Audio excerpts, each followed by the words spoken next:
会不会有那种明明生活压力很大，但是还是很想对自己说，算了吧，我不要做不喜欢的事。你老板决定离职了。前几个月公司就开始在调整编制，缩减人事。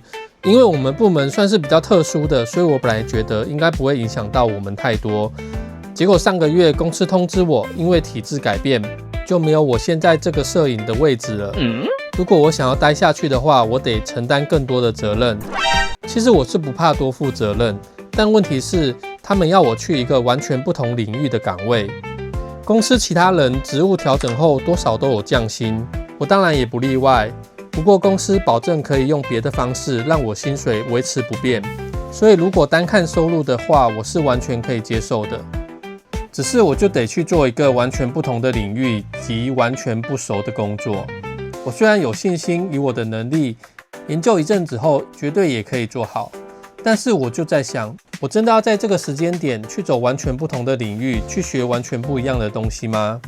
尤其是在我喜欢的摄影剪辑这条路已经投入了这么多年，当然少了这份薪水，生活会更吃紧，房贷、生活费、保险费这些压力都还在。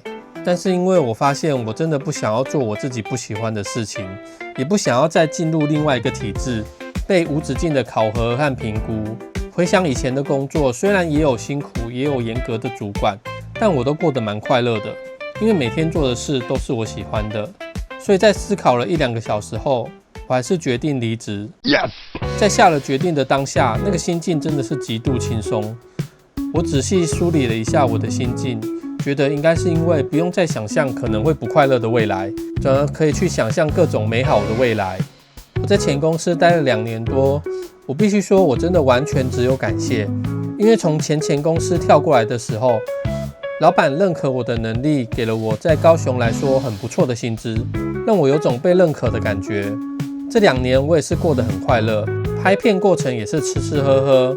像是今年2025年必比登出来了，我发现我因为平凡美食家的关系，也吃了好多间。有时候在朋友群组里面，大家在抱怨工作，我都庆幸我没有这种情况。过去几年，我没有一天醒来的时候是因为害怕工作内容而觉得我不想上班。人家说兴趣不要当工作，否则兴趣会变质，但我好像没有这个问题。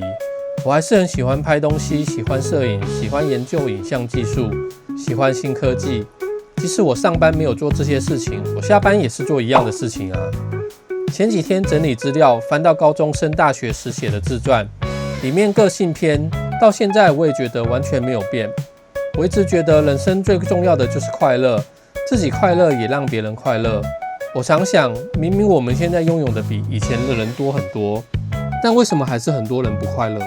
所以我一直希望，就算赚得不多，也要过着快乐的生活。欲望少一点，快乐就没有这么难啦。虽然就这样离职可能有点自私，但我只想要做让自己快乐的事。人生40才开始，米拉爸42岁再出发。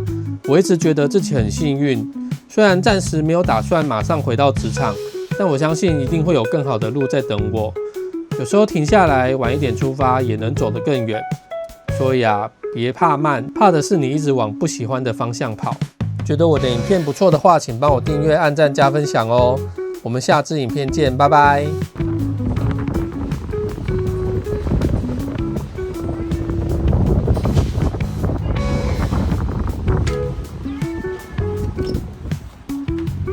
突然刮大风了，